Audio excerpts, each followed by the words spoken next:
Nggak mungkin, pasti Allah mintai pertanggungjawaban. Kamu jadi orang tua sudah melakukan apa saja. Kalau ada orang ibu-ibu bilang, saya sudah melahirkannya, itu nggak usah disebut. Allah juga tahu itu.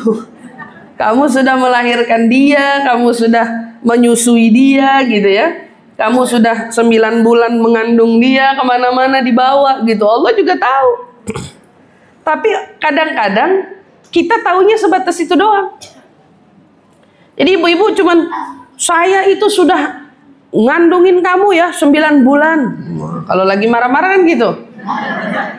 Kamu tahu nggak, setetes darah ibu tuh ngelahirin kamu nggak bisa balas dengan apapun juga. Kalau ibu-ibu kan suka begitu tuh kalau lagi marah. Mau ngasih tahu effortnya dia. Kata lu udah berusaha. Lo emang bener. Itu mah ibu nggak usah ungkit, orang udah langsung diungkit sama Allah. Tahu nggak? Perjuangan ibu 9 bulan itu sudah diungkit sama Allah. Nggak usah ibu yang ungkit, Allah langsung menyebut itu semua. Perjuangan dinaskan di Al-Quran. Hamalathu ummuhu wahnan ala wahnin. Susah payahnya ibu itu sama Allah sudah digambarkan di Al-Quran. Jadi sebelum ibu butuh validasi perasaan, butuh validasi rasa yang ibu rasa, Allah sudah lebih dulu memvalidasi itu. Bayangin, Allah sudah lebih dulu memvalidasi itu. Wa fisaluhu fi amin. Dikasih tahu semuanya. Jadi kalau ada orang tua mengulang-ulangnya yang diungkit-ungkit hanya tentang kehamilan, proses persalinan gitu ya. Ibu dulu nyusuin kamu ini sampai setengah mati gitu ya.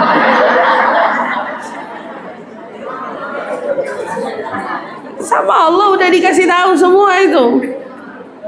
Iya. Perjuangan-perjuangan itu sama Allah udah digambarin semuanya. Loh justru kita itu di sini mau apa? Mau belajar. Belajar menjadi orang yang memerankan peran ini semua, baik memang untuk menjadi kebanggaan. Insya Allah sudah bangga-banggain ya tentang seluruh wanita loh tanpa terkecuali. Mengandung, melahirkan, kan ibaratnya gitu ya. Mengandung, melahirkan, menyusui, apalagi bu?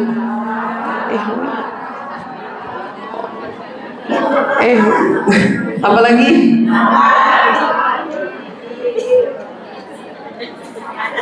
Ibu alamin semua itu ya. Sama Allah semua perjuangan perempuan itu diakui. Karena Allah itu tidak menspesifikkan ini tentang siapanya.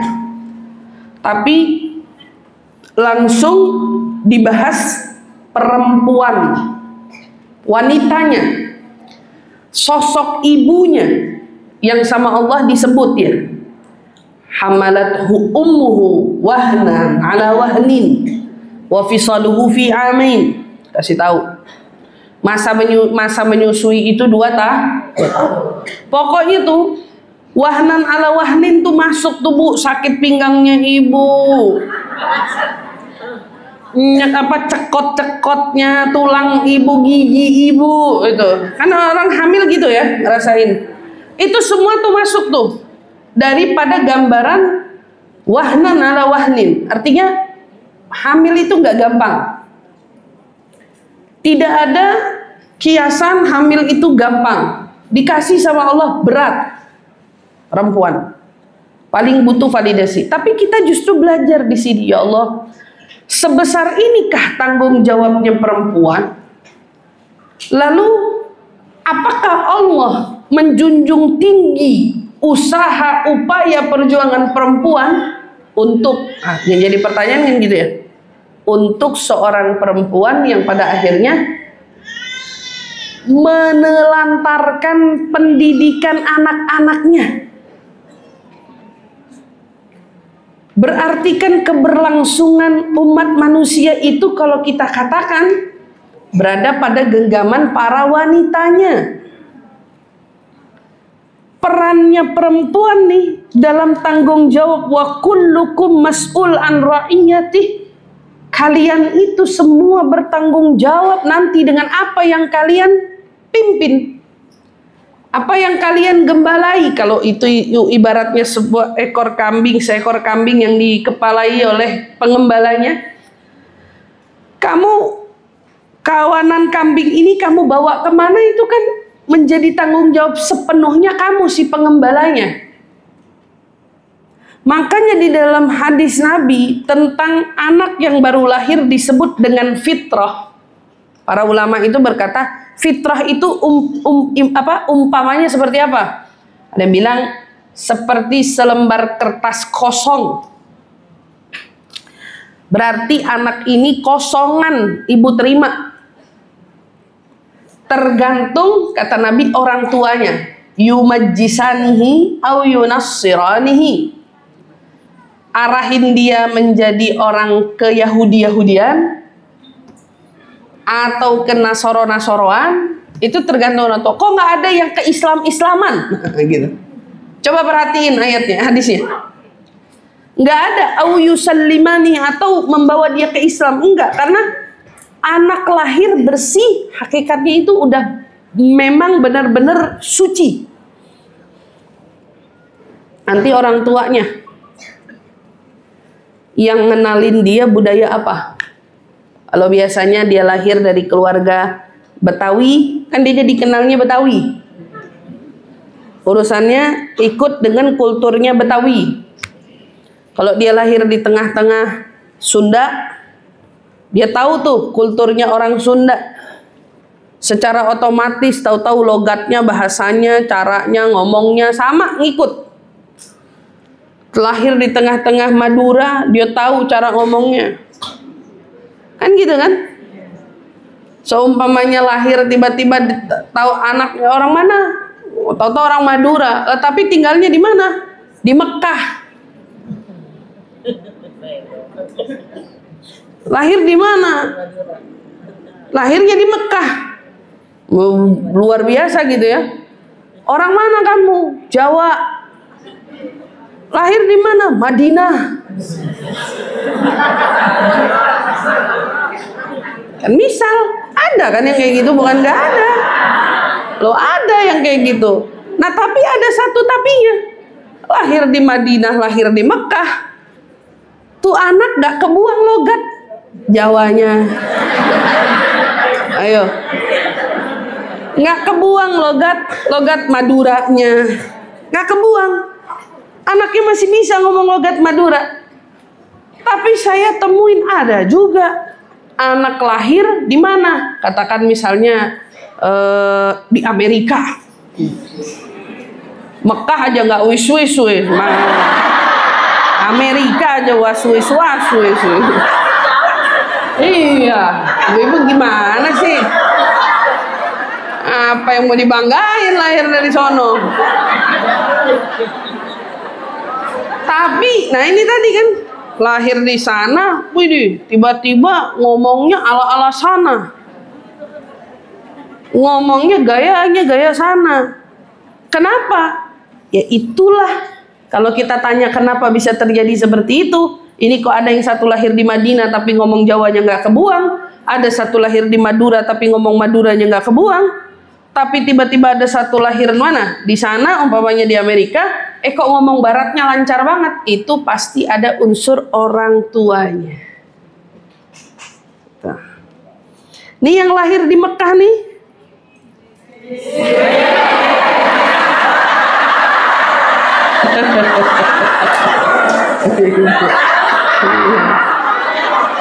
Ya ibarat yang lahir di Mekah ini nggak dikenalkan betul bahasa Arab.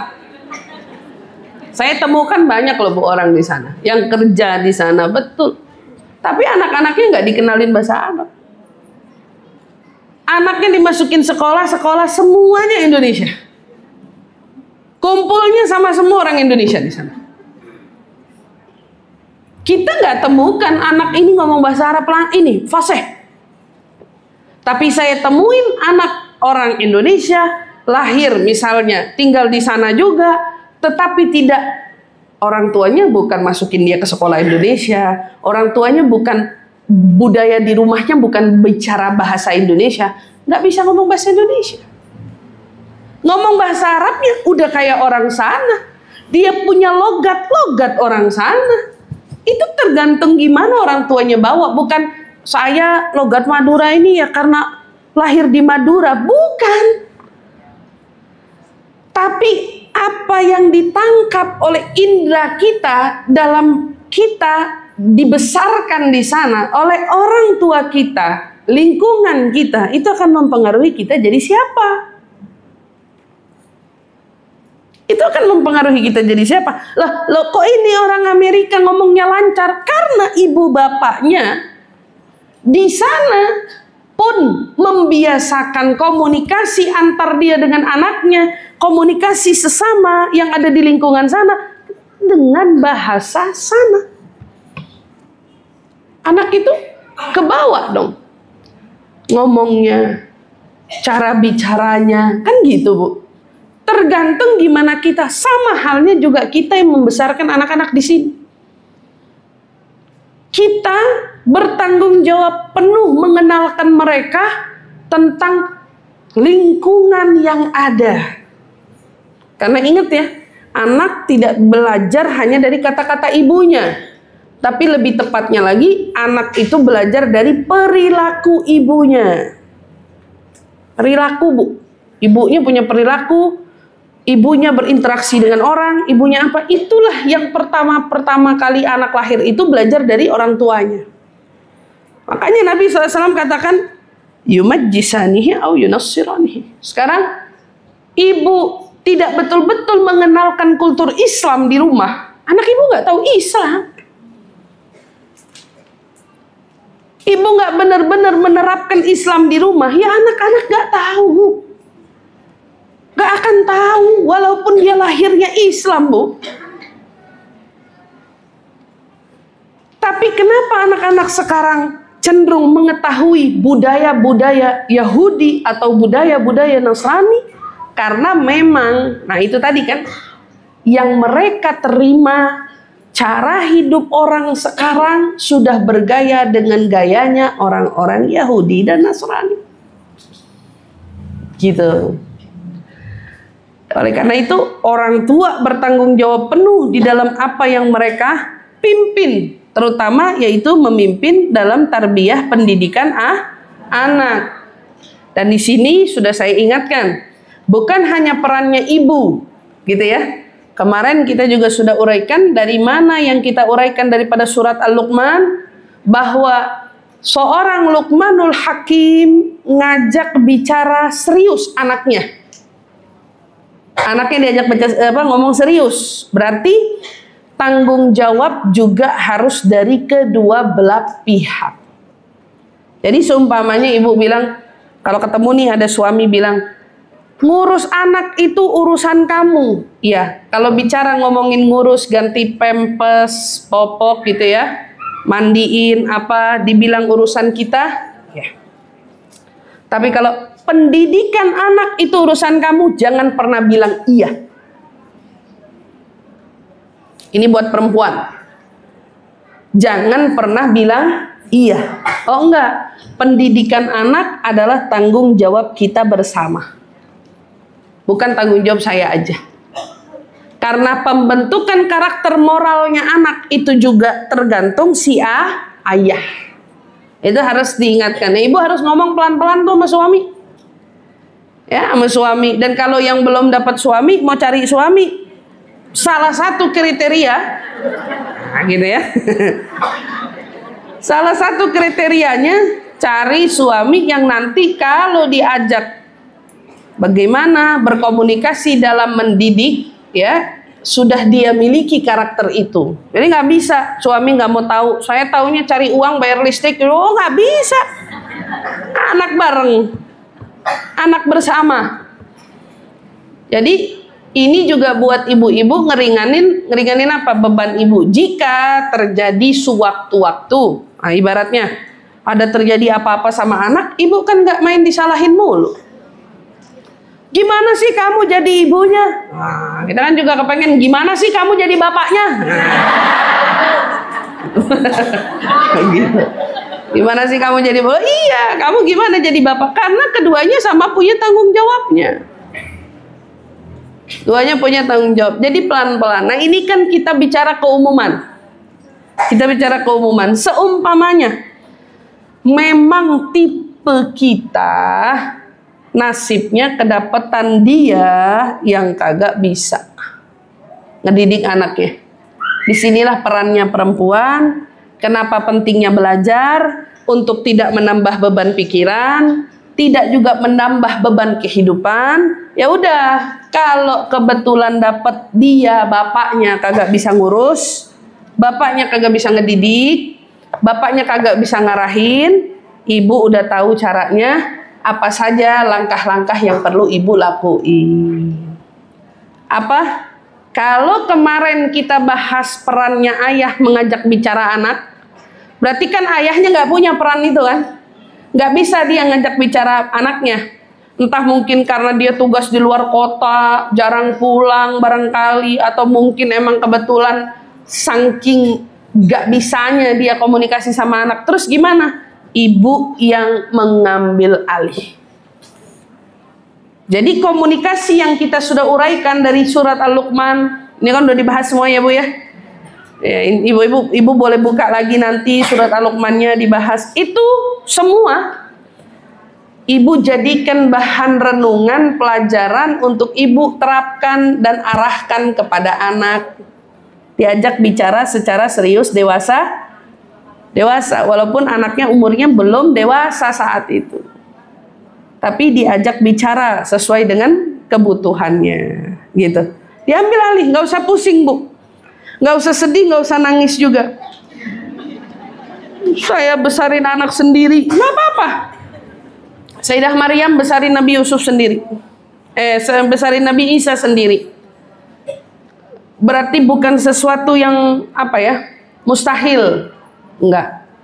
Dan banyak wanita-wanita pejuang, mereka yang mungkin mengasuh yatim dari kecil, Allah berikan mereka kemampuan membesarkan anak-anaknya tanpa peran seorang ayah. Jadi bukan berarti tanggung jawab si ayah ini yang kemarin sudah saya uraikan mutlak hanya punya ayah. Maaf di atas, jangan berisik ya anak-anak. Jadi gitu. Bukan berarti perannya si ayah mutlak, enggak. Nah, sekarang kita mau bahas selanjutnya. Apalagi tanggung jawab yang perlu menjadi bagian keharusan seorang ibu, orang tua di dalam tanggung jawabnya kepada anak. Setelah kemarin kita bahas tanggung jawab besar, yang kedua, bagi orang tua, hubungannya yang harus dia bangun dengan buah hatinya, dengan anaknya adalah menunjukkan rasa cinta. Jadi bahasa menunjukkan rasa cinta ini penting ya Bu. Orang tua perlu menunjukkan rasa cinta, bukan hanya mengasuh, namun juga menjaga mereka, menjauhkan mereka dari api neraka. Karena lihat sirahnya gu anfusakum wa ahlikum naro.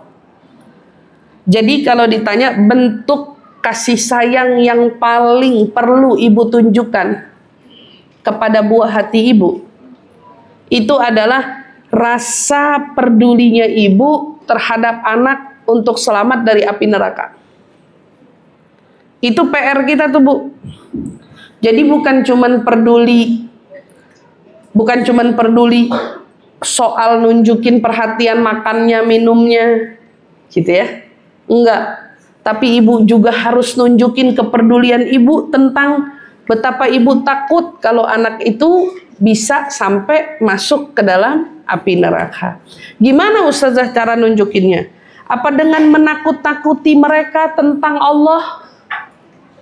Menakut-nakuti mereka tentang api neraka? Ini kan salah.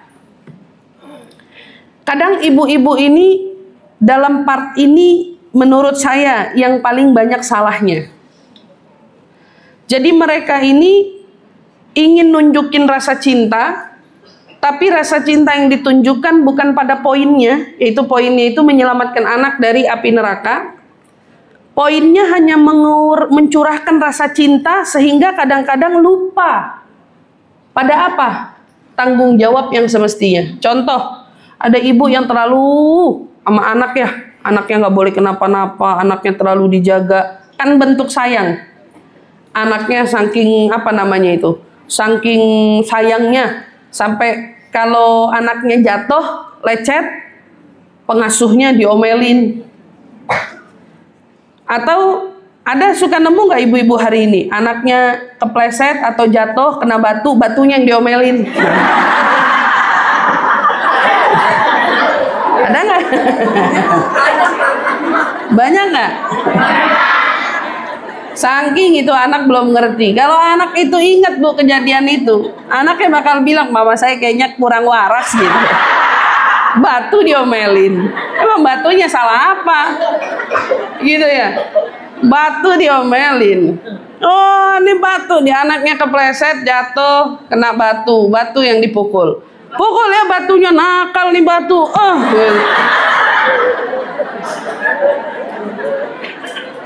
Itu bentuk perhatian kan kesannya. Tapi apakah itu mendidik? Itu nggak mendidik. Karena reaksi yang ibu berikan itu adalah reaksi yang tidak terarah. Arahnya kemana bu? Ibu mau ngasih tahu apa? Ada apa yang ibu mau ajarin? Nggak ada kan? Ibu mau ajarin apa? Cuman mau ngajarin dia kuat. Masa batu yang dipukul? Orang tua yang biasa melakukan itu, hari itu dia sedang ngajarin anaknya satu hal. Bahwa apa yang terjadi dalam hidupnya bukan karena keteledoran dia, tapi kesalahan dari yang lainnya. Anaknya akan tumbuh, tapi tumbuh dengan kacamata apa? Jika terjadi sesuatu pada dirinya, maka dia tidak akan menjadikan sasaran yang salah dia. Dia tidak akan mengevaluasi diri. Yang salah lain, yang lain. Yang salah batunya, bukan dia. Benar gak itu didikan? Salah bu. Salah. Ibu kan sebetulnya niatnya baik, pengen mencurahkan kasih sayang tadi kan. Makanya batu yang ibu omelin. Walaupun itu nggak benar-benar ngomelin, tapi ibu melakukan itu di depan si anak. Anak nggak belajar bu. Di situ itu hal kecil terjadi di sekitaran kita. Tapi apa yang terjadi?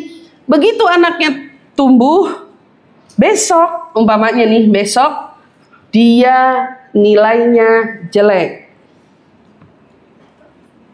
Hari ini nilainya jelek. Anaknya nangis.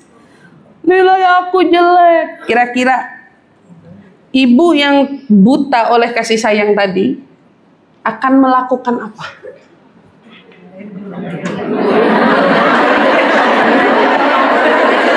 Ayo. Ibu akan melakukan apa? Ini kan buta kasih sayang nih. Terlalu buta sama cintanya. Maka saat didapetin anaknya nilainya jelek, yang disamperin sekolahnya. Yang disalahin gurunya. Kenapa bu, anak saya nilainya jelek? Ini pola umum yang banyak terjadi hari ini. Ini begini nih, umum nih. Kalau boleh tanya, oh nilai anak jelek, orang tua datang ke sekolahan umum. Kenapa bisa anak saya nilainya jelek? Loh, kalau kita jadi sekolah, kita sudah mengajarkan apa yang perlu kita ajarkan. Kan pihak sekolah pasti akan ngomong begitu kan? Tapi karena si ibu tadi merasa, apalagi kalau anak yang udah, kamu gak usah nangis, besok mama datengin ke sekolahan. Besok mama datengin sekolah, besok mama datengin gurunya. Wah, gurunya datang. Loh, saya mau tanya, anaknya belajar apa? Kapan anaknya belajar evaluasi diri? Kapan anaknya belajar? Pada saat dia dapat nilai, Tapi bukan berarti dia kemudian merenung, aku kayaknya kurang gigih. Enggak, karena orang tuanya enggak ngarahin itu dari awal. Maka kita mundur ya, kita rewind kembali ke waktu dia kecil, dia lari-lari, dia jatuh. Kita rewind lagi mundur, tarik ke belakang. Masih kecil, anak-anak suka lari enggak? Lari. Orang tua bilang apa?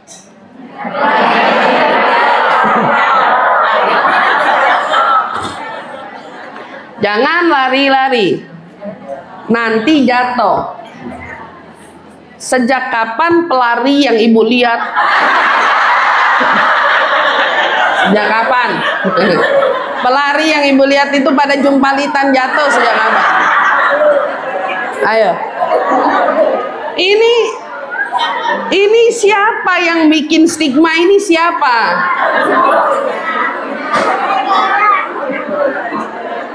Makanya maksudnya gini, kalau kita lihat secara garis besar, banyak orang Indonesia males jalan. Gak mau jalan aja, gak mau. Orang masa kecilnya waktu aktif untuk lari, jalan, ke sana sini, ibunya duduk, lari, diam. Suruh diam terus, diam. Dan muncul satu statement, jangan lari-lari, kalau lari-lari nanti jatuh. Kan gitu. Tapi begitu, ini kan udah kesalahan nih dari awal. Begitu anaknya jatuh, nah.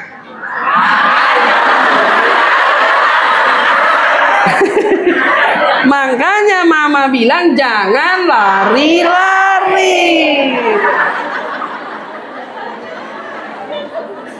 Ya, dari kalimat itu saja anak kita nggak belajar apa-apa.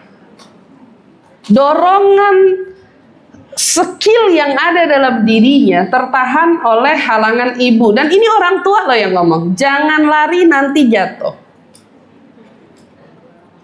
Jangan lari nanti jatuh. Kan gitu kan? Jatuh beneran kan? Yang ngomong siapa? Ibunya.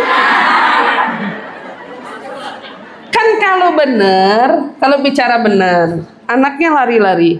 Kita bicara yang benar. Ustaz, emang yang benar gimana? Anaknya lari-lari. Lari-larinya, perhatikan depannya yang benar ya. Kan gitu. Bukan lari-larinya yang dilarang, tapi diminta mereka lebih waspada untuk memperhatikan apa yang ada di depannya. Terjadi nabrak, kejedot, penjol. Ibu mau bilang lagi, mama sudah bilang. Gitu. Hah? Ibu mau bilang gitu lagi. Belajar apa anaknya? Anaknya sudah kejedot, sudah benjol kepalanya, terus ibu nangis, wah gitu.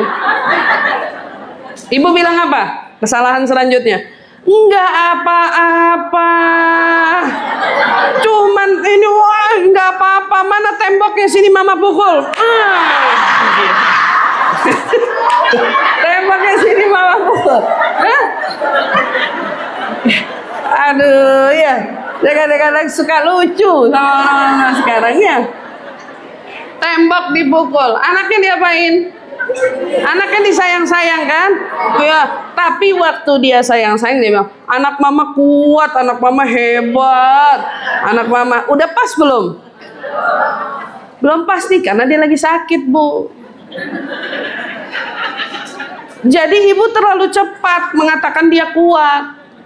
Karena dia perlu membaca rasa. Dia perlu tahu kejedot itu sakit. Dia harus tahu karena dia harus belajar. Kamu rasain apa, nak? Sakit ya? Sakit, sini mama tahu sakit, mama obatin. Kita obatin ya sakitnya. Nggak usah nyalahin siapa-siapa. Nggak usah. Dia perlu baca rasa. Banyak orang tua yang begitu anaknya tersantuk, terjedot atau apapun itu, orang tuanya langsung menafikan rasa itu. Nggak apa-apa ya, nggak sakit ya, sakitnya enggak kan? Oh hebat dia. Anaknya baru mau nangis ketahan, mau nangis ketahan. Bingung anaknya. Bayangin. Ceritanya ini mau jadi mama hero ini. Mau ngasih tahu kalau anaknya nggak apa-apa gitu. Loh, tapi itu belum saatnya. Kapan kasih tahu? Ini udah tahu rasanya. Ya, Masya Allah sakitnya nak. Iya, anaknya nanti akan ngungkap sakit mama. Nggak apa-apa sakit, sini kita obatin ya. Kita obatin. Insya Allah cepat sembuh. Nggak apa-apa. Nggak apa-apa nak, main kejedot tuh biasa. Nggak apa-apa. Makanya besok kalau jalan kamu harus lebih hati-hati. Kalau lari-lari harus lebih hati-hati. Mereka belajar, Bu. Ini loh kebijaksanaan seorang ibu yang dibutuhkan oleh anak-anak untuk tumbuh. Dia butuh divalidasi, rasanya nggak apa-apa. Orang Hadramut nih, orang Hadramut dulu awal pertama kali datang, anaknya itu lari sana, lari sini. Kata orang Indonesia bilang, itu emak nggak ada otaknya.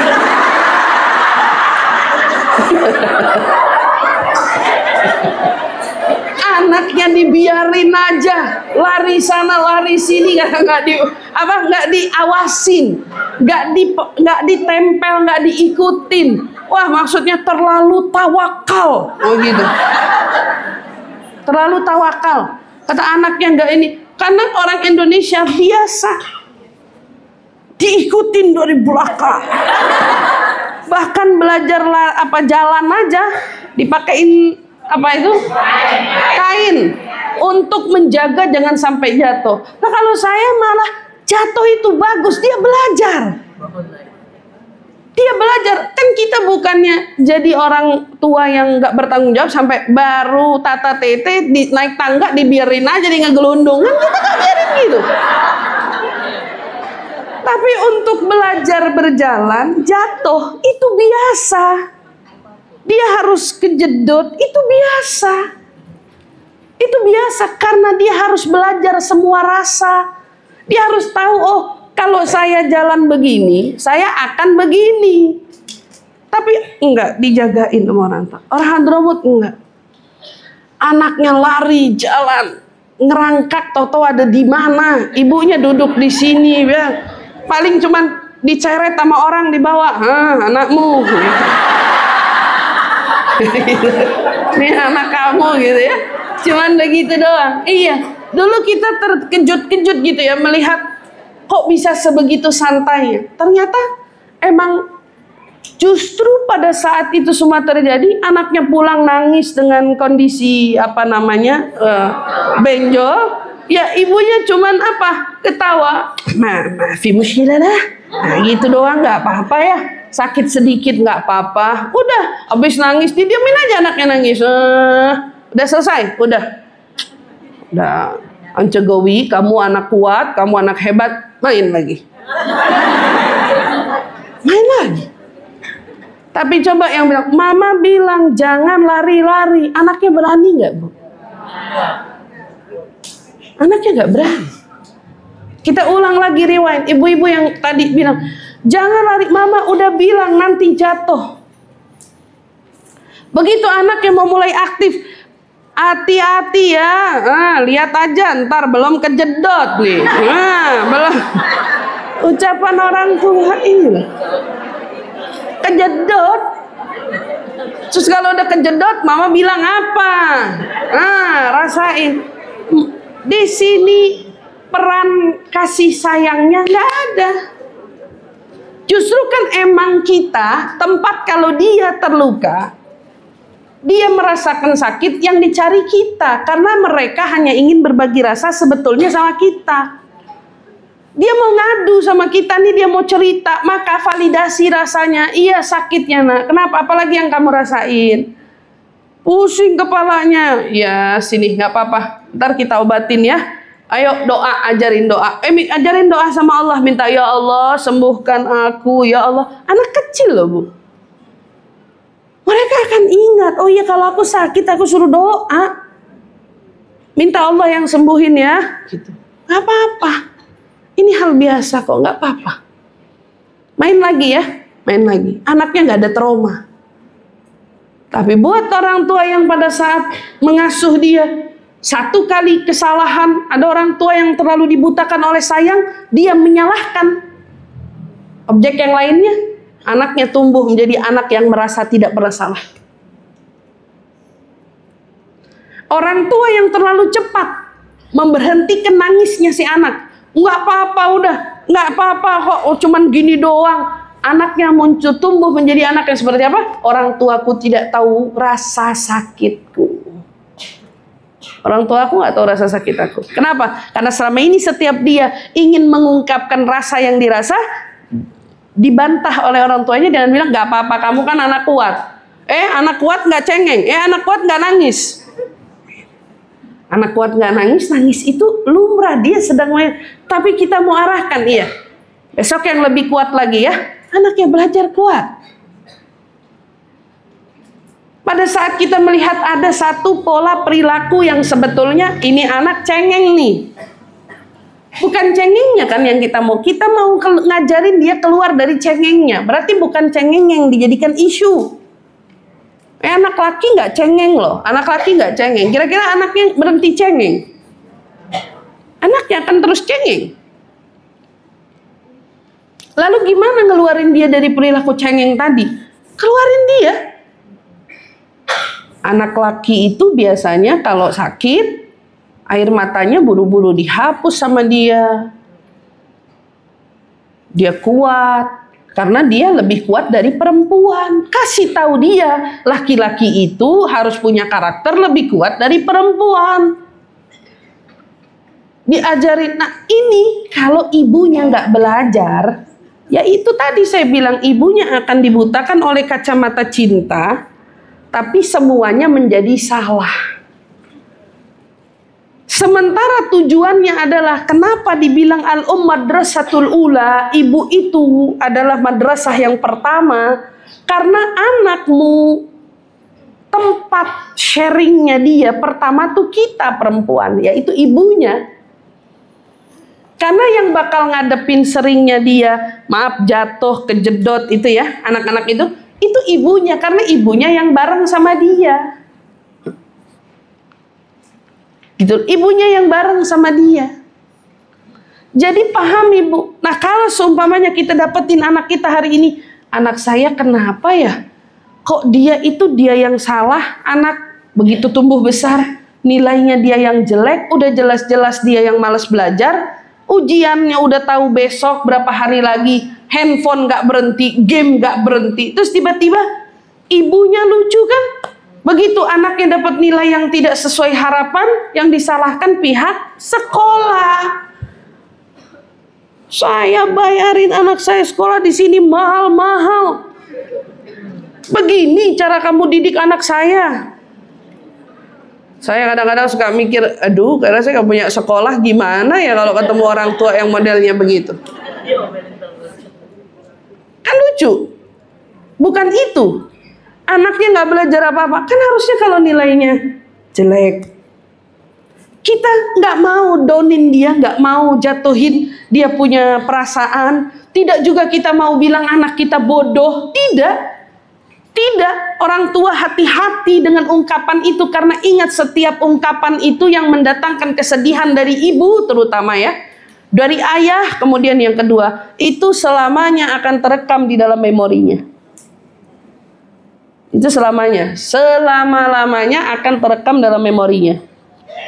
Nilai jelek, mama udah bilang belajar, nggak dengar kata kan, nggak belajar, main HP mulu. Tahu mau jadi apa gedenya ini orang ini? Coba bayangin, pantas nggak ibu Al-Hanan yang Allah sebutkan karakternya begitu mulia di dalam Al-Quran, dengan kesantunan yang begitu luar biasa, Allah angkat nama perempuan, wabil khusus ibu gitu ya. Terus tapi dia punya cara kalau ngomong sama anak frontal banget, kasar.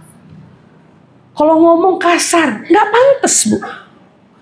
Kita nggak sesuai banget gitu ya dengan apa yang Allah abadikan di dalam Al-Quran, dengan karakter kita yang seenaknya gitu kalau ngomong. Di mana kelembutannya? Kita butuh yang seperti itu. Kita butuh ibu-ibu yang pada saat mereka mendapati justru adanya tekanan dari anak kebetulan nilainya lagi nggak baik gitu, kita bilang nggak apa-apa. Ini usahamu kemarin yang sudah maksimal kamu usahakan. Kalau kamu mau usaha lebih, kamu pasti akan dapat nilai yang lebih baik lagi. Kamu hanya perlu belajar lebih rajin. Kamu ada masalah di mana, Nak? Kamu bingung di mana, Nak? Sulit belajar yang mana, Nak? Nggak paham apanya, Nak? Kan gitu yang benar.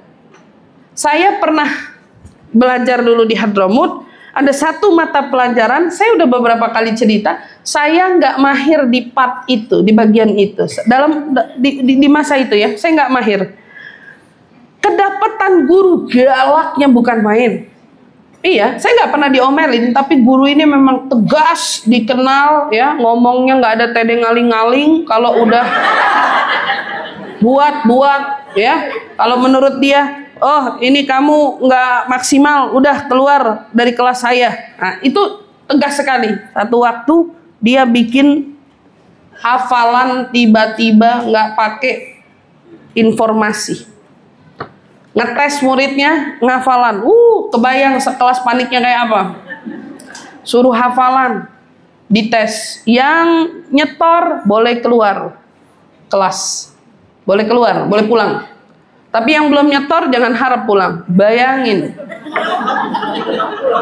Yang dipanggil bukan yang udah gitu ya. Oh yang udah siapa aja yang udah hafal setor. Lah orang ini sidak. Dipanggil sesuai absensi. Bayangin.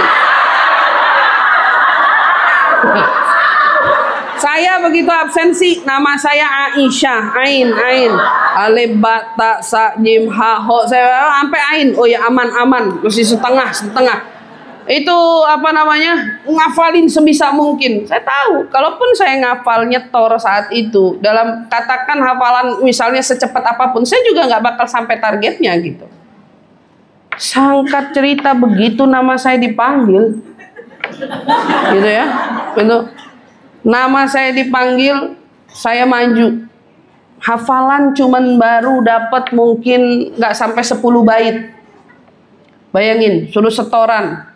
Sampai di sana, saya ngomong gini, Ustazah, ana mau jujur. Ustazah, ana mau jujur. Kata dia, ada apa? Ana belum ngafal apa-apa. Ana jujur.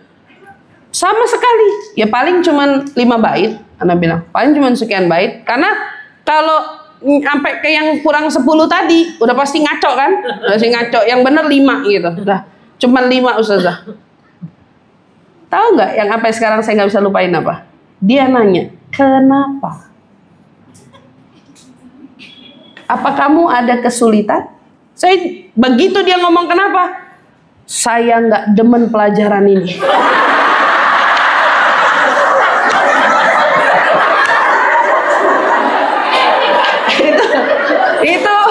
Itu umur saya 11 tahun.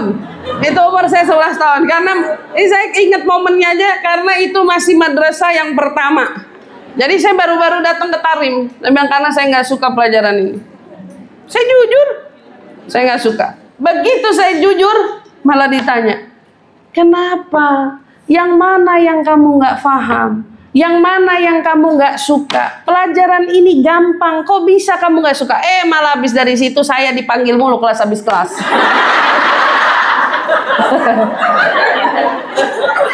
Saya dipanggil mulu buat dikasih materi tambahan.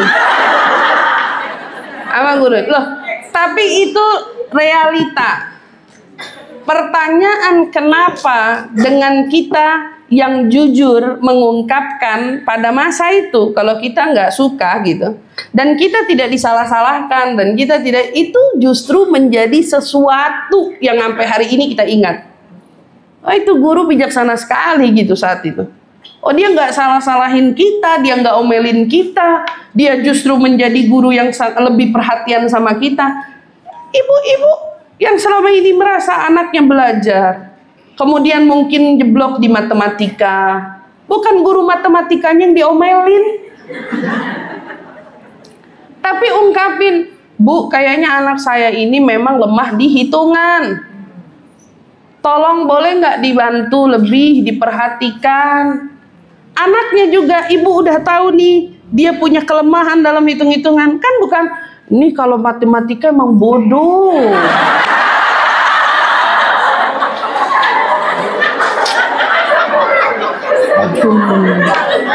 Gimana perasaan itu anak sama ucapan ibunya gitu?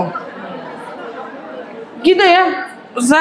Saya juga menghitung-hitungan suka ke bolak-balik, Bu. Saya bukan pinter hitung-hitungan. Paling sebel kalau lagi belajar hitung-hitungan sama orang bilang kayak gini. Gitu doang gampang. Nih, ini ditambah ini begini, kali ini begini. Enak yang ngomong gampang gitu.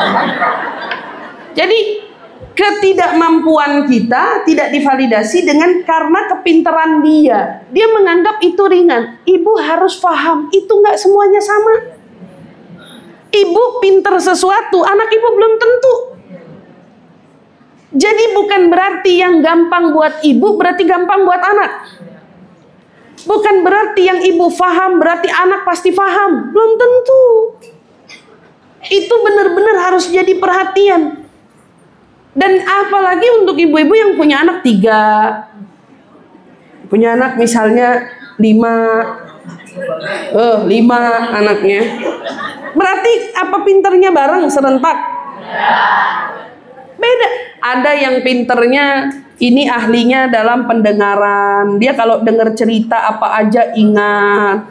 Ada yang nggak boleh ngelihat sesuatu terekam. Ada yang anaknya itu tipe karakternya kinestetik. Waduh, luar biasa, apa-apa itu masuk ke dalam hati. Berarti kan cara menyikapi mereka juga beda-beda, Bu. Terus mau dipukul sama rata semuanya.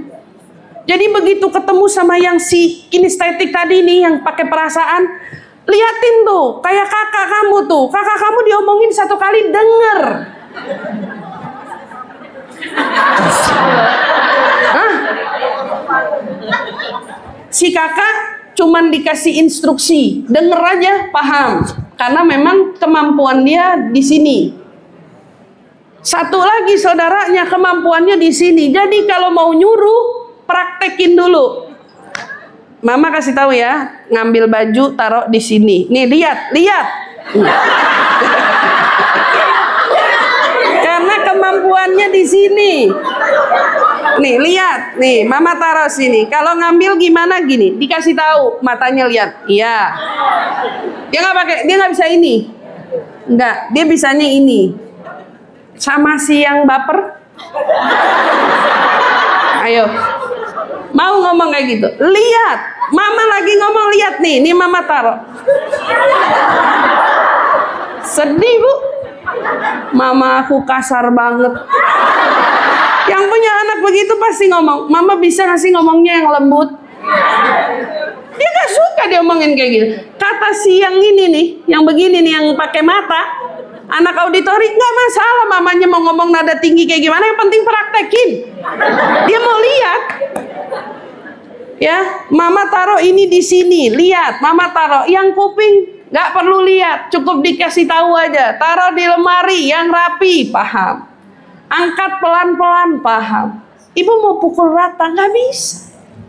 Maka menunjukkan kasih sayang, ini baru sampai ke tahap menunjukkan kasih sayang. Pada setiap individu anak nggak bisa sama. Buat yang si perasa pelan-pelan. Sini ya nak, mau bilangin. Ada yang malah kalau diomongin mesti disentuh dulu. Nih, mesti dipeluk dulu. Ini ditaruh yang rapih ya, sambil diusut-usut. Dihargai banget itu. Itu bukan lebay, itu karakter dia. Anaknya senang begitu. Butuhnya itu. Kalau bahasa orang psikolog hari ini, itu tangki baterai cintanya. Karena semua anak punya baterai cinta yang berbeda-beda. Kalau bahasanya kemarin itu love language. Bahasa cintanya dia. Tapi hari ini psikolog pakai artikulasi lain. Baterai cinta. Yang baterai cintanya tiap hari harus dicas. Karena kalau lowbat bahaya katanya. Bahasanya gitu. Itu anak tiap satu anak beda pengasuhan. Beda karakter. Yang paling penting menunjukkan rasa cintanya, betul penting. Kita nggak bisa sembarangan. Kalau ibunya sendiri nggak paham karakter mereka, gimana mau nunjukin rasa sayangnya? Makanya hari ini banyak anak-anak yang menerima kasih sayang ibunya, tapi mereka merasa ibunya nggak sayang. Sementara ibunya udah ngerasa keringetan, mati-matian, capek di rumah. Anaknya ngerasa mama nggak sayang sama aku. Atau ibunya nggak sayang dari mana gitu ya. Nggak sayang dari mana gitu. Tapi anaknya nggak dapat, katanya nggak dapat karena mama salah target, mama salah cara. Ibu-ibu kan nggak mau bertahun-tahun selama ini membesarkan anak tapi salah cara gitu. Yang akhirnya anaknya tidak merasa apa yang selama ini ibu lakukan bentuk sayangnya. Enggak, dia nggak ngerasa. Nggak ngerasa, enggak, mama aku nggak sayang sama aku. Padahal ibunya udah nangis-nangis, ya Allah ustazah kurang sayang apa saya sama dia. Ternyata begitu usut punya usut, oh selama ini ibunya itu memperlakukan semua anak sama rata. Tanpa mengamati anak ini dianugerahi Allah dengan kelebihan apa dan karakternya seperti apa. Jadi anaknya beda-beda. Ada yang memang mereka itu keunggulannya di telinga, di mata, di hati, kita nggak tahu. Karena memang karakternya seperti itu. Sekarang kita belajar justru untuk memaksimalkan itu. Jadi kalau besok mau ngasih tahu anak yang senengnya denger, berarti kan ibu harus pinter-pinter bawa cerita nih untuk nyampe ke kuping dia. Agar apa yang ibu ingin sampaikan direkam dan didengar oleh dia. Buat yang pengennya ngeliat, ibu berarti harus pinter-pinter menunjukkan perilaku contoh apapun. Sampai dikatakan oleh ilmuwan-ilmuwan hari ini, Bu. Anak-anak kita itu akan selalu lebih pinter dari kita. Jadi kalau ibu-ibu hari ini suka ngomong gini, mama ini orang tuamu, berarti mama ini lebih pinter dari kau. Gitu. Sebenarnya begitu nggak? Sebenarnya begitu nggak? Enggak, Bu. Anak kita lebih pintar dari kita sebetulnya. Kenapa Allah kasih mereka lebih pintar? Karena mereka akan belajar dari kita. Nggak mungkin dia jatuhnya lebih rendah atau lebih bodoh dari kita, nggak mungkin. Dia akan didesain oleh Allah lebih pintar dari kita. Makanya orang tua yang paling bisa dibohongin sama anak. Kenapa? Karena mereka punya keahliannya. Kita nggak bisa dibohongin sama siapa-siapa. Oh, nggak bisa, siapa orang? Anak kita bohongin kita berkali-kali. Kita bisa dibohongi. Itu kan menjadi pertanyaan, kok bisa kita kebohongan sama dia, dibohongin sama dia? Ya, karena mungkin kita tertutup cinta atau apa, dikelabui oleh dia. Dan bahasa dikelabui kenapa? Berarti kita tidak lebih cerdik dari dia, bahasanya gitu. Walaupun hakikatnya ibu-ibu bilang, oh enggak, saya yang paling tahu karakter anak saya. Iya, itu beda kasus, Bu. Tapi kalau ibu mau bicara secara ilmiah, Allah kasih otak dia lebih pintar dari kita. Karena dia diciptakan sama Allah sesuai dengan era zamannya. Apalagi anak sekarang. Kenapa bayi-bayi itu pada pinter-pinter banget sama nge-scroll? Karena mereka diciptain sama Allah otaknya sesuai dengan kebutuhan hari ini. Sesuai zamannya. Kita nggak heran kalau ada anak kecil pinter banget nge-scroll HP. mainin HP gitu. Kita nggak bingung. Mereka sudah memang dikasih peranti sama Allah untuk hari ini. Zaman ibu-ibu dulu, ibu nggak bisa.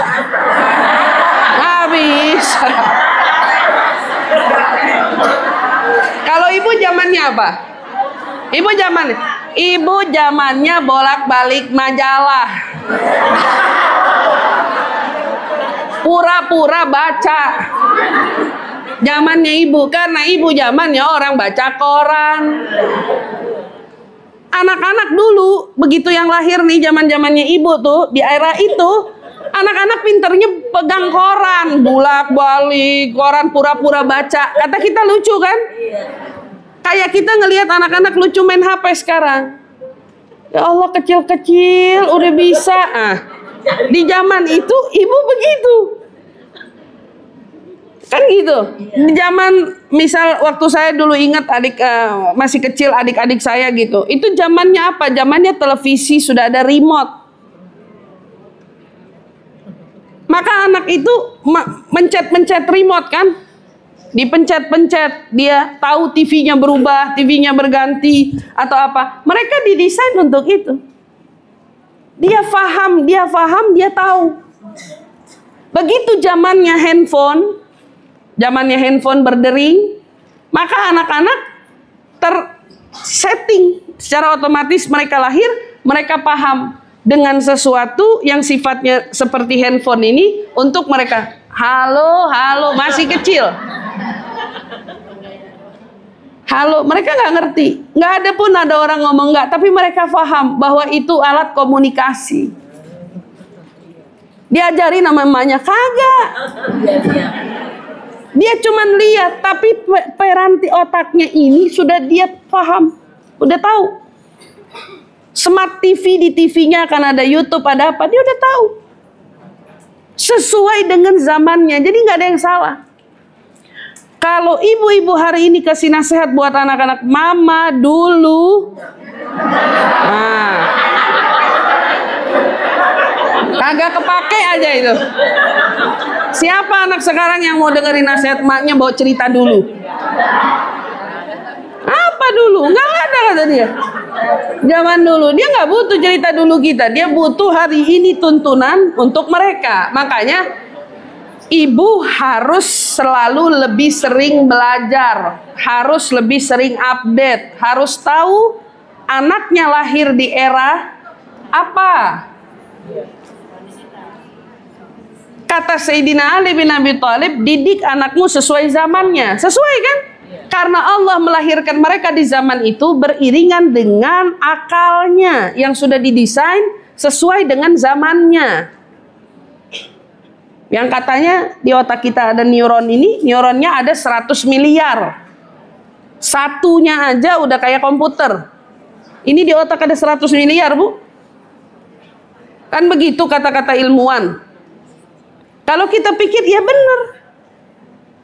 Makanya anak itu belajar dari semua indranya. Dia melihat, dia mendengar, dia merasa. Dia tahu kalau orang tuanya lagi banyak pikiran, dia berasa. Dia tahu orang tuanya lagi marah, dia berasa. Walaupun dia masih kecil, walaupun dia masih bayi. Semuanya dia tahu, karena dia belajar dari indranya dulu. Dulu kata-katanya belum ada, tapi kecerdasannya sudah tertangkap oleh itu semua. Dan Allah Subhanahu wa taala letak di otak depan itu berupa memori. Memori yang disebut dengan semua kejadian yang terjadi yang nggak bisa dilupakan itu. Makanya kenapa orang tua disuruh hindarin kata-kata buruk.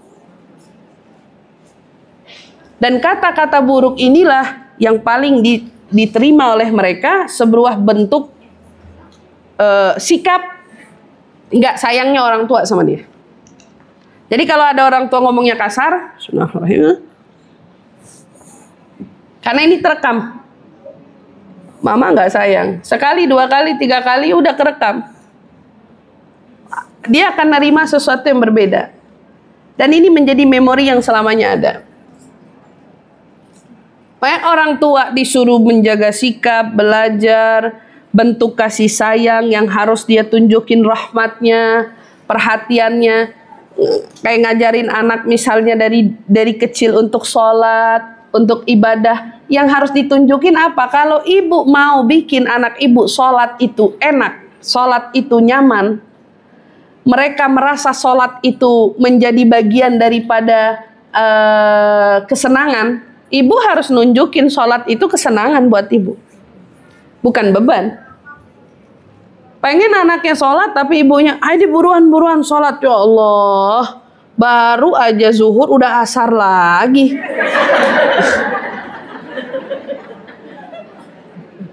Kagetnya ibu dengan datangnya waktu sholat, kan ditangkap sama dia. Oh kenapa kalau datang waktu sholat, responnya kok kayak nggak suka? Dia terima. Apa yang dilakukan sama ibu? Kalau itu menjadi satu kesenangan, kita kasih analoginya gini aja. Ibu mau pergi jalan-jalan, happy apa enggak? Pada saat jalan-jalan, kita akan kasih satu kesan kepada anak-anak kita. Ayo cepetan, hari ini kita mau jalan-jalan. Kak mandi, habis mandi pakai baju yang cakep, habis gitu siap-siap kita mau jalan-jalan. Happy. Kesan jalan-jalan itu menyenangkan buat dia. Karena itu diciptain sama ibu. Yang jadi pertanyaan saya, siapa yang menciptakan kesan sholat itu menyenangkan di rumahnya? Buat anak-anaknya. Begitu umpamanya waktunya sholat, ya alhamdulillah, masuk waktu sholat, kita sholat lagi, alhamdulillah. Siapa yang memberi kesan itu? Alhamdulillah, udah maghrib, yuk waktunya kita baca ratib misalnya, atau waktunya kita baca doa, waktunya kita wirid, waktunya. Siapa yang memberi kesan menyenangkan itu sama kita, sama anak-anak kita? Siapa? Pantas saja kalau mereka tidak menemukan adanya daya tarik dalam mengerjakan ibadah, karena itu juga belum menjadi sesuatu yang menyenangkan bagi kita. Saya menemukan kok orang tua yang menjadikan hal-hal nilai-nilai Islam di rumahnya itu adalah sesuatu yang menyenangkan, sesuatu yang mereka sedang bina, sedang bangun.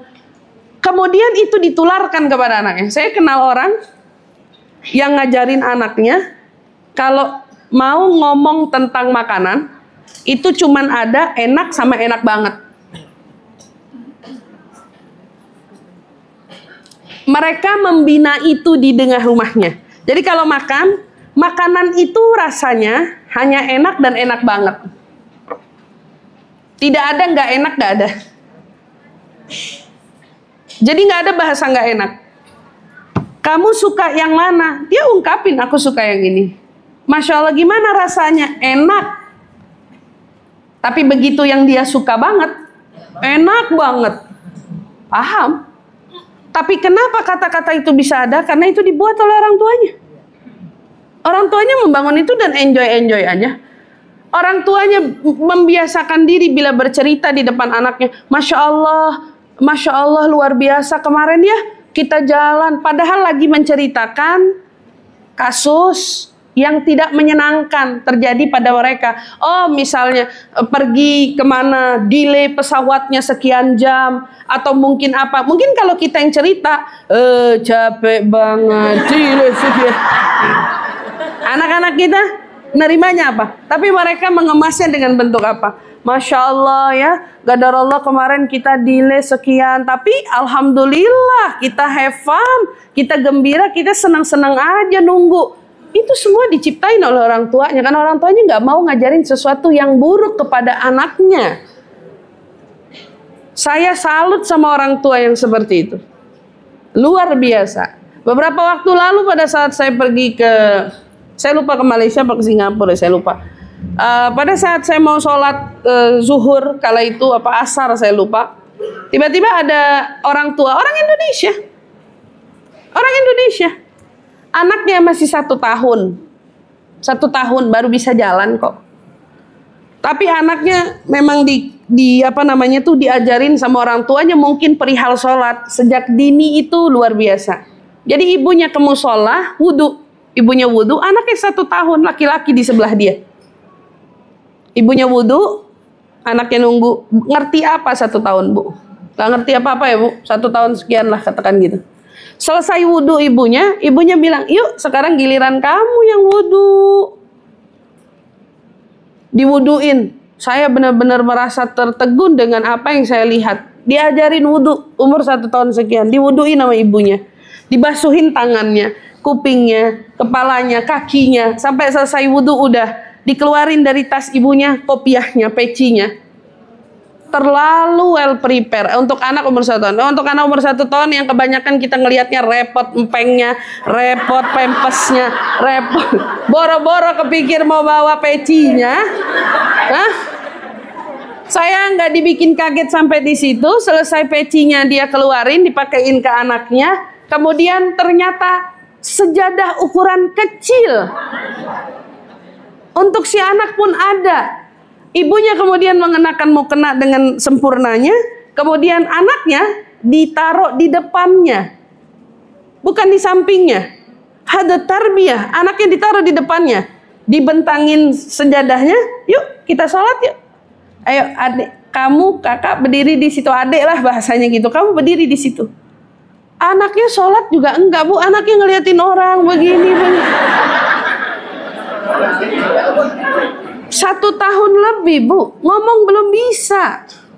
Tapi perasaan itu diajak, dibuat anak itu melihat, merasakan bagaimana feel-nya wudhu, bagaimana feel-nya sholat. Ibunya sholat, anaknya di depan, nggak ditaruh di samping, di depannya. Anaknya mundur, ibunya sholat aja, mundur, maju lagi, mundur.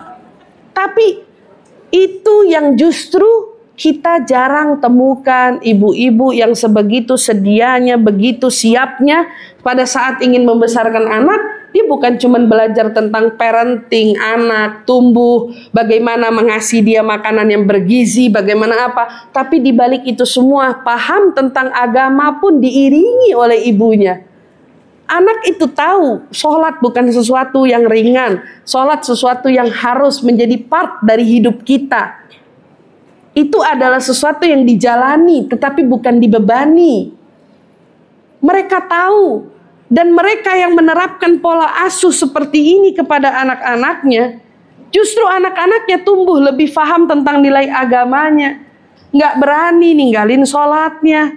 Tahu kalau bagaimana hubungan antara mereka dengan Rabb penciptanya. Itu kalau nggak dibangun sama orang tua, ibu mau ngarepin guru ngaji. Gimana caranya? Ngarepin guru ngaji, ayo ajarin deh, nih anak biar ngajinya pinter, biar ini, biar itu. Belajar, Bu. Semua anak-anak keumuman pinter belajar ngaji dari guru ngajinya, betul. Tapi yang jadi pertanyaan, mau pinterin dia cuman baca ngaji, atau mau ngajarin dia cinta Quran? Rasulullah bilang, alimu auladakum fi thalatha khisal. Jangan salah loh. Nabi bukan suruh kita belajar teori. Tapi Nabi suruh anak kita belajar dalam penerapan. Alimu auladakum fi thalatha khisal. Hubbullah wa hubbu nabi. Wa fi riwayah wa hubbu ahlu baiti. Ajarin anak kamu cinta Allah, cinta nabinya, cinta keluarga nabinya. Atau ajarkan anakmu cinta Allah, cinta Rasul, cinta Quran. Cinta loh, Bu. Bukan baca Quran aja. Nah, mau ngajarin anak cinta Quran, cinta loh sama Quran. Gimana? Bukan baca, fasih, cinta, Bu. Yang kalau sama Quran cinta, ini kan sesuatu, Bu. PR, berat. Gimana ibu mengenalkan Quran menjadi sesuatu yang dicinta oleh mereka? Seperti ada orang tua yang bikin satu video singkat gitu ya. Anaknya ditawarin HP, wah nangis, dikasih Quran, seneng, dicium. Ibunya berhasil, orang tuanya berhasil. Itu yang diminta sama Nabi, ajarin mereka cinta Quran. Dikasih HP, nangis, nggak mau, ajaib ini anak. Kalau sekarang coba, coba kalau sekarang HP yang diambil yang nangis kan gitu. Atau anak nangis dikasih HP diem. Ini enggak ada anak dikasih HP nangis. Ibu cari aja di internet ada kok. Dikasih HP nangis, gak mau HP, gak mau. Maunya Quran. Gak lucu. Apa tuh yang diajarin sama orang tuanya untuk itu? Kesimpulannya saya cuma nganggap gini.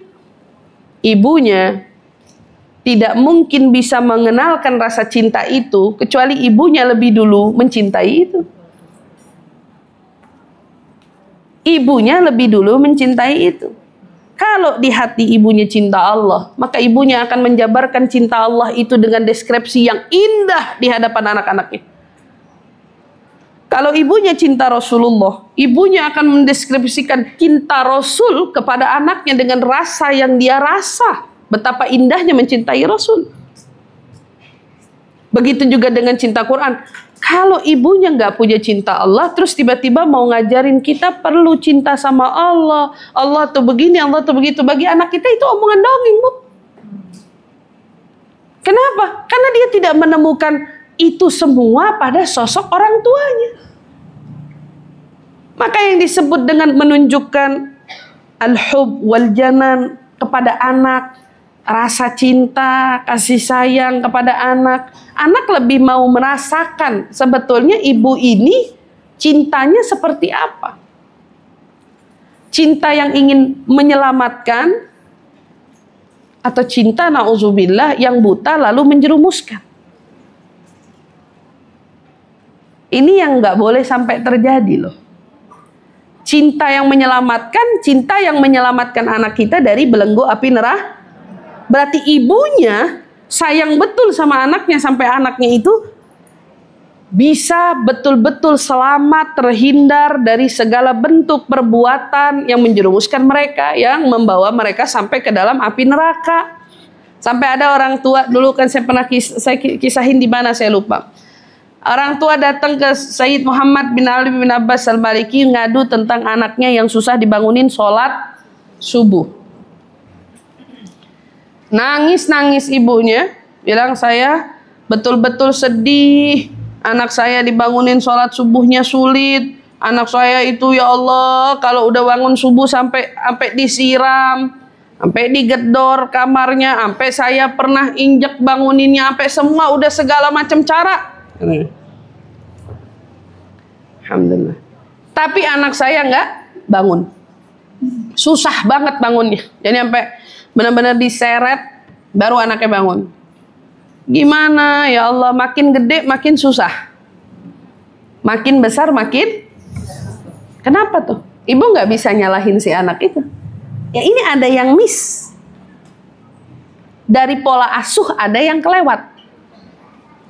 Kenapa dia menjadikan sholat itu bukan bagian tanggung jawab? Makin gede makin susah. Kan itu kan yang diucap, makin besar makin. Sudahlah kita itu berada di lingkungan yang eranya fitnah akhir zaman luar biasa. Kalau di rumahnya mereka bisa lebih semena-mena dalam urusan agama, berarti ada yang salah di tengah rumahnya ini. Tapi dia ngadu kepada Sayyid Muhammad. Kata Sayyid Muhammad, seandainya rumahmu itu kebakaran, seluruh atap kebakaran, lalu kamu tersadar anakmu masih tidur lelap di dalam kamarnya, apa yang akan kau lakukan? Membangunkan? Ya nggak mau bangun, kata Sayyid Muhammad. Dibangunin lagi, nggak mau bangun, tidur pules. Bakal saya bangunin, lalu nggak mau bangun. Saya bakal seret, lalu saya bakal bawa.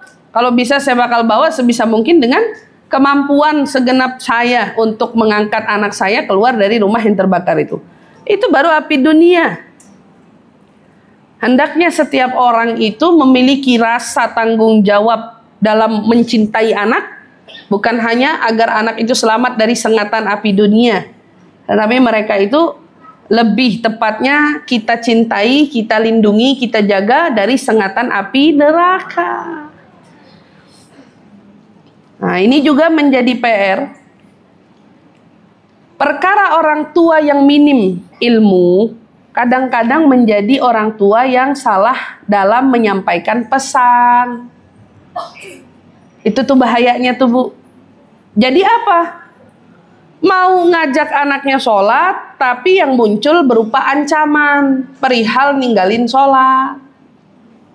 Akhirnya anak kita terbranding dalam satu ingatan memorinya, agama itu ribet, agama itu ruwet, agama itu ternyata banyak aturan.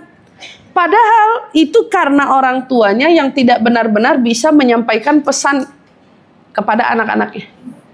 Jadi, ayo sholat buruan, biarin. Ntar kalau nggak sholat, masuk neraka. Itu kata-kata nggak tepat, Bu. Biarin. Kalau nggak mau sholat, ntar. Kalau misalnya dia melakukan satu pelanggaran dosa, yang disampaikan itu tentang sesuatu yang menakutkan terus. Apakah agama jadi indah buat dia? Enggak. Dari serangkaian kisah yang saya berikan sebelumnya, kita lihat orang tua yang berhasil dalam mendidik anaknya adalah orang tua yang mengenalkan keindahan dan kenikmatannya agama di dalam rumahnya. Maka berhasil. Tapi kalau yang diancam, nauzubillah min dzalik. Apa ada kejadian, Bu? Orang tua yang sebegitu ekstrimnya, bukan mengajarkan cinta Allah, cinta Rasul, justru mereka menempatkan Allah dan Rasulnya sebagai karakter yang Allah marah, Rasul marah, Allah marah, Rasul marah. Selalu kata-katanya begitu. Anak itu tumbuh menjadi anak yang ngikut orang tuanya apa-apa dengan kerasnya, nggak boleh, ini nggak boleh, itu nggak boleh. Tapi tidak diajarkan cinta. Ini kan yang salah, Bu. Begitu anaknya tumbuh dewasa, masuk pondok. Ini kisah nyata, Bu. Masuk pondok, belajar di pondok sesuai dengan apa yang orang tuanya mau. Begitu selesai keluar dari pondok, itu titik meledaknya. Ternyata anak ini selama ini nyimpen, mendem, berasa di pondok ngejalaninnya bukan karena cinta, tapi karena amarah. Salah orang tuanya memperkenalkan Allah dan Rasulnya kepada mereka. Anaknya tumbuh, begitu keluar dari pondok, dia buka jilbabnya. Lalu dia murtad.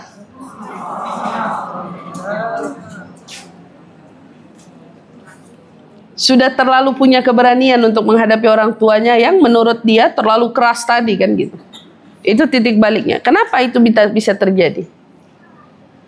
Salah mengenalkan agama dengan cara indah. Makanya bentuk sayang itu bukan dengan marah. Bentuk sayang itu bukan dengan emosi. Ya, bentuk sayang itu juga tidak diminta karena anak akan merekam semuanya. Kan tadi udah diingatkan. Jadi kalau anaknya salah, yang perlu dilakukan orang tua itu kan meluruskan, mengarahkan, bahkan sebelum mereka melakukan kesalahan, kan mestinya gitu. Kayak tadi, anak kecil lari-lari. Orang tua diminta tidak mengeluarkan kata-kata buruk. Kalau kata-kata buruk aja dilarang, Bu, kan mestinya ibu-ibu mikir ya. Apalagi mengenalkan Allah dan Rasulnya dalam kemasan yang salah. Kita mau ngajarin anak-anak kita kenal Allah itu indah, Allah itu baik, Allah itu sangat penyayang, Allah sayang sama kita, Allah sayang sama adik, Allah sayang. Gimana caranya? Kalau nggak dengan belajar. Tapi kalau yang disampaikan karakter yang nanti Allah marah, nanti Allah marah, nanti Allah marah. Saya ketemu anak remaja beberapa waktu lalu. Dia tidak diasuh dengan baik urusan agamanya oleh orang tuanya. Pada saat anak itu tumbuh, ya, tidak dengan edukasi agama yang tepat, ibaratnya gitu. Hari ini nih, Bu, ini anak sekarang loh, Bu. Tidak tumbuh dengan edukasi agama yang tepat, anak ini lagi dekat sama seseorang. Dekat sama seseorang non-muslim. Dia deket aja. Anak ini dengan santai cerita sama saya deket aja Ustazah. Saya deket aja. Dia bilang gitu. Tapi Ustazah tahu, kata dia, saya deket sama teman saya ini. Ya ampun Ustazah, itu orang tua saya geger. Mama saya marah-marah. Ya. Pokoknya Ustazah bisa bayangin kan, seperti apa tuh di rumah. Hari-hari saya diceramahin sama mama saya. Gak boleh kamu begitu. Awas ya. Kamu berani deket-deket, katanya. Sama non-muslim tadi. Awas ya, kamu berani begini. Awas, jangan sampai. Allah marah loh kalau sampai kamu begitu. Biarin apa segala macam. Kata anak itu, Dia tidak lagi sedang mengoreksi ucapan orang tua, tapi dia tanya sama saya, kenapa Ustazah? Orang tua kita dari kecil nggak ngajarin kita tentang Allah. Nggak ngajarin kita loh Ustazah tentang Allah. Tapi kenapa begitu kita dewasa, kita tumbuh besar, kita melakukan kesalahan, Allah dibawa-bawa. Begitu kita melanggar sesuatu dari urusan agama ini, Allah dibawa-bawa. Kemana waktu kita dulu perlu belajar? Orang tua kita nggak ngajarin kita itu, Ustazah. Bu, saya dengar kata-kata itu, saya betul-betul tercengang dan ingat apa yang Nabi ingatkan kita. Bahwa nanti di akhirat ada anak-anak yang akan menuntut orang tuanya. Lantaran orang tuanya terlewat masa mendidik anak-anak itu untuk mengenalkan mereka tentang agamanya. Dan itu sudah terucap oleh anak hari ini loh Bu. Anak hari ini dengan gamblangnya, anak universitas dia, anak hukum loh Bu. Bisa ngomong begitu sama saya. Kemana mereka Ustazah? Kita nggak dikenalin tentang agama Ustazah. Orang tua kita bukan orang tua yang agamis banget, bukan orang tua yang apa namanya sama Tuhan itu gimana gitu, bukan Ustazah. Maksudnya bukan orang tua yang dekat. Terus tiba-tiba hari ini begitu kita melakukan kesalahan, Tuhan agama dibawa-bawa. Yang kita tuh nggak tahu, Mas, bahasa anak gaul sekarang bilang, nggak, kamu ngomongin Allah sama saya, kita juga kenal juga kagak. Anak muda itu berani cerita sama saya karena saya nggak hakimin mereka, Bu. Anak muda itu berani ngungkap ke saya, padahal saya yang dikenal sama mereka tokoh agama. Saya bisa cerita sama Ustazah, tapi saya nggak bisa cerita sama orang tua saya, Ustazah. Kalau saya cerita begini, saya bakal diceramahin. Dia bilang, orang tua saya bisa geger kayak apa? Saya malah banyak dapat pesan loh Bu dengan kata-kata itu. Orang tuanya harus dibenahi ini. Atas apa yang terjadi pada hidup anak-anak kita hari ini. Maka nunjukin kasih sayang Bu, iya. Sayang, harus dengan rahmat, dengan lembut. Nabi SAW tuh bermain dengan Hasan dan Husain. Sampai ibu nggak pernah nemu kan ada nenek yang atau kakek yang nggak gerak karena cucunya naik ke punggungnya. Nabi sampai sholat nggak bangun-bangun. Padahal Nabi bisa aja angkat itu cucu kalau mau. Nggak bakal jatuh juga. Tapi Nabi sujud aja sengaja lama selama tuh cucu ada di pundaknya. Nabi nggak geser, nggak apa. Kita aja nggak bisa begitu. Kita sholat kan hari ini anak kita, apalagi mereka pakai pempes gitu ya. Baru ngedeket geser, baru ngedeket geser. Angkat, kita nggak bisa begitu. Ditambah sekuat apa kita ngeladenin dia duduk, main sama kita, bercanda sama kita. Nabi Muhammad mengungkapkan segitunya dia laki-laki ya kepada cucunya Al-Hasan dan Husain lagi bermain datang ke Nabi SAW, diusap kepalanya, diusut, ditunjukin cintanya Nabi ya, dicium sama Nabi, kemudian berdoa, dikencengin doanya. Al-Hasan dan Husain ada di situ. Ya Rabb, aku sayang betul dengan kedua cucuku ini, tolong sayangi juga mereka. Diungkapin nama Nabi. Makanya kalau hari ini orang bilang, Bu, penting loh Bu ngungkapin rasa cinta sama anak kita. Penting, betul. Ungkapin kalau ibu sayang sama dia. Masya Allah, ini anak kesayangan ibu, anak kebanggaan ibu. Mudah-mudahan juga kebanggaan Allah dan Rasulnya juga disayang sama Allah dan Rasulnya. Itu penting loh. Setiap kali ibu ketemu anak-anak ibu, tiap kali ibu itu menunjukkan rasa cinta, kasih sayang. Benar, itu perlu. Tapi jangan sampai cinta Bu. Sampai ibu nggak bisa ngenalin dia salah di mana. Sampai ibu nggak bisa ngasih tahu dia kalau dia berbuat salah. Yang akhirnya tumbuh anak-anak kita nggak tahu kalau dia salah. Enggak, yang salah orang. Yang salah orang, dia nggak salah. Kalau umpamanya besok handphonenya hilang, yang salah siapa? Maling. Kan yang mau disalahin malingnya kan? Dicolong maling, udah nggak apa-apa. Di kapan dia belajar? Dari keteledorannya. Kan istilahnya begitu. Ada orang tua dari saya, handphone aku hilang gitu. Terlalu cepet dari hilang, belum dikasih jeda, anak itu belajar, Udah langsung, udah nggak apa-apa, nanti mama beliin yang baru. Wish gitu ya. Baru langsung. Nanti mama beliin lagi yang baru. Kapan belajarnya? Nggak belajar. Maka jangan sampai di antara kasih sayang, nanti insya Allah pada pertemuan selanjutnya, insya Allah di setelah hari raya ya, kita akan bahas tentang pola asuh yang ada beraneka ragam. Cara ngasuh tuh orang tua macam-macam ya Bu. Ada yang ngasuh otoriter, ada yang ngasuh begini. Nah, nanti kita akan ajarin. Tapi intinya di balik ini semua penting menunjukkan rasa sayang. Iya. Tapi bahasa sayang yang sudah saya ungkapkan tadi, makna di balik rasa sayang adalah sayang yang ibu membuat mereka selamat dari belenggu api neraka. Mudah-mudahan Allah SWT jaga kita, jaga anak keturunan kita, menyelamatkan mereka semua insya Allah, dan kita dari belenggu api nerakanya Allah Subhanahu wa Ta'ala. Kita ingin kenalkan kepada anak-anak kita betapa indahnya dekat dengan Allah, betapa indahnya dekat dengan Rasul, betapa indahnya dekat dengan Quran, indahnya mengamalkan sunnah, indahnya mempunyai ilmu agama. Kita mau hari ini kita ajarkan anak-anak kita semua rasa cinta tersebut. Maka harus diawali dari ibu. Cinta Allah, cinta Rasul, cinta Quran. Yang insya Allah kita semua bisa belajar bagaimana untuk menunjukkan rasa cinta itu kepada anak keluarga kita. Insya Allah amin ya rabbal alamin. Pada momen tawakufan ini mudah-mudahan berlalunya bulan Rajab dari kita, berlalunya juga dosa-dosa kita semua.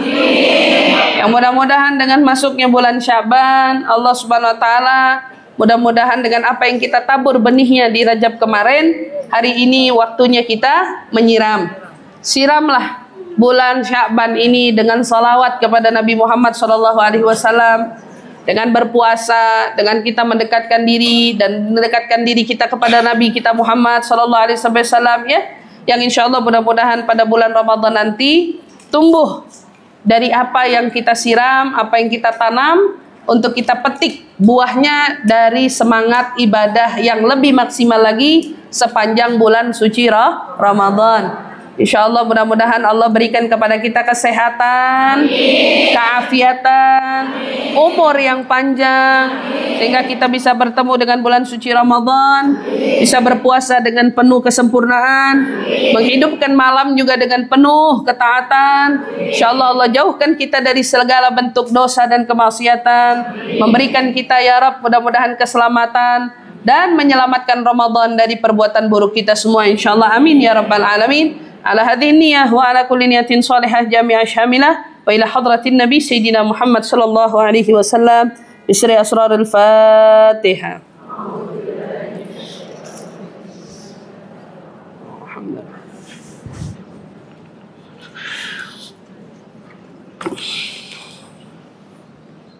Amin.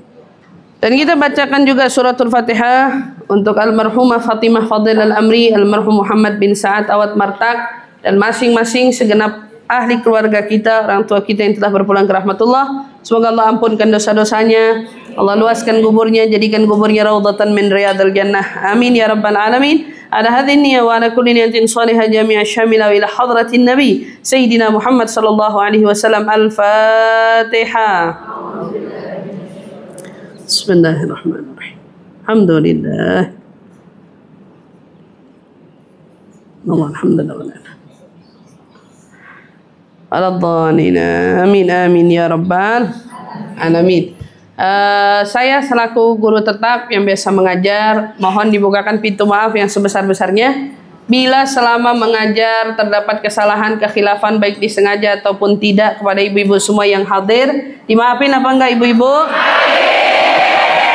Insyaallah. Saya juga kalau ibu-ibu ada yang buat salah, baik disengaja ataupun tidak sekalipun, saya udah maafin semuanya. Insyaallah kita ketemu lagi setelah hari raya nanti, kembali kita bermajelis di tempat ini dalam keadaan sehat walafiat. Mudah-mudahan semua apa yang kita harapkan dan apa yang kita hajatkan semua dijaga dan dikabulkan oleh Allah Subhanahu wa taala.